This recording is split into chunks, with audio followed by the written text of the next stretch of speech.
Selamat sore semuanya. Di sini kita dari tim Yangki akan mempresentasikan tentang Project Lab yang kita lakukan kurang lebih sekitar 2 minggu. Ya.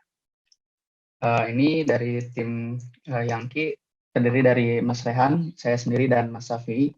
Mas Safi ini berhalangan hadir untuk hari ini, jadi hanya saya dan Mas Rehan. Dan untuk job role-nya di sini Mas Rehan memang fokus pada data visualization dan dashboard-nya. Lalu saya untuk exploratory data analysis dan documentation, Mas Safi ini lebih ke pendalaman dalam data cleaning-nya. Di background-nya, kita mengambil dari manual logistiknya PMI, yaitu salah satu bagian penting dari proses logistik adalah pemantauan atas pergerakan barang-barang. Nah, pengendalian ini perlu dilakukan atas pergerakan barang-barang sejak saat barang diterima, disimpan, sampai saat barang didistribusikan kepada para penerima bantuan. Visi yang kita angkat yaitu menjaga alur distribusi logistik gudang tanggap darurat PMI untuk menghadapi pandemi COVID-19 di Indonesia. Nah, untuk pertama ini kita membuat di empathize-nya, yaitu kita mencari sebuah problem lalu mengkonversikannya menjadi sebuah pertanyaan, dan di mana yang kita angkat merupakan yaitu yang pertama, divisi pusat logistik ini ingin mengetahui distribusi barang masuk dan keluar. Lalu yang kedua, tidak adanya monitoring total barang di setiap gudang. Yang ketiganya yaitu untuk saat ini kesulitan untuk mengetahui gudang mana yang sudah melebihi kapasitasnya. Lalu kita dari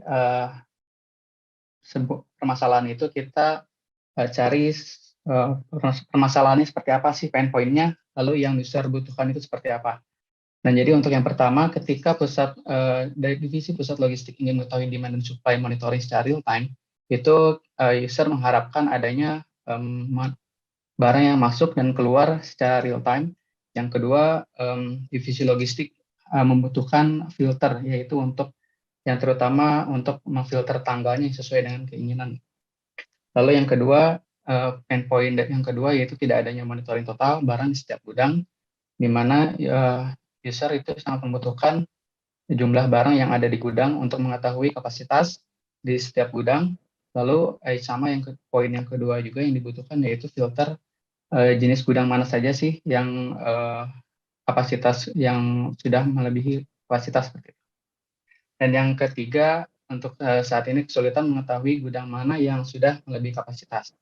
Nah, di sini kapasitas di sini yaitu kita menggunakan berat dari total gudang gitu ya. Jadi kayak barang dengan kapasitas total beratnya, dan kita mengasumsikan bahwa bila lebih dari 10 ton itu akan disebut dengan overload seperti itu.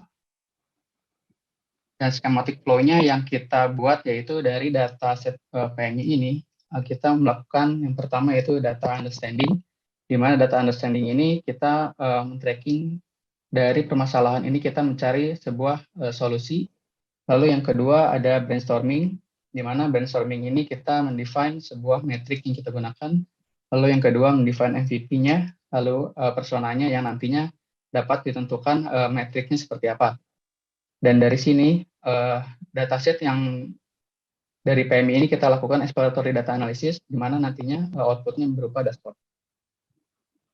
Ini merupakan prototipe yang kita rencanakan pada awalnya. Memang untuk saat ini belum semirip yang kita rencanakan seperti itu. Dan ini untuk user flow-nya, aktivitasnya yaitu pertama membuka dashboard, user test-nya yaitu membuka link yang tersedia. Lalu user story-nya yaitu sebagai user ingin melihat aktivitas distribusi, cari barang di gudang, dan apa yang paling banyak keluar barang. Gitu. Lalu yang kedua melihat aktivitas distribusi, user test-nya yaitu dapat memfilter tanggal. Yang ketiga melihat ketersediaan barang, lalu terdapat fitur juga untuk memfilter gudang dan provinsi yang dituju. Yang terakhir yaitu melihat kapasitas gudang. Di sini fiturnya dapat memfilter tanggal, gudang, dan provinsi. Ini untuk proses exploratory data analysis. Dan selanjutnya, ya ini seperti halnya sama dengan kelompok yang lain. Dan untuk yang terakhir yaitu dashboardnya.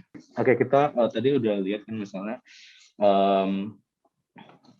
tadi kita tuh sebenarnya tujuannya ini untuk orang-orang yang ada di sana, salah satu personanya yang mereka ini udah mana volunteer, terus mereka juga ribet kan, maksudnya kayak aduh masa kayak gini harus nanya-nanya lagi. Nah ini kita adain dashboard ini. Nah apa aja sih yang bisa yang kita sediakan gitu ya. Jadi kita ini udah ada barang masuk dan barang keluar gitu. Ini kayak mungkin lumayan basic ya jadinya. Nah kayak gitu. Kalau misalnya orang-orang ini pengen tahu nih, volunteer ini pengen tahu gudang apa, bermasuknya apa, terus ada nama barang apa gitu ya, misalnya yaitu underwear pria nih kayak gini. Oh ternyata ada lokasi barang di sini juga nih, kita bisa tahu dari situ. Terus masuk keluarnya, aktivitas masuk keluar, terus di apa ada rinciannya juga, dan kapasitas gudangnya. Yang biru ini adalah banyak yang keluar dan yang masuk dalam gudangnya juga bisa dipilih sini. Sebenarnya gitu aja sih, sebenarnya nggak terlalu gimana-gimana, tapi maksudnya untuk yang tadi untuk kita adalah user yang tadi pengen lihat masalah-masalah apa aja sih ternyata yang ini, semoga mempermudah kayak gitu.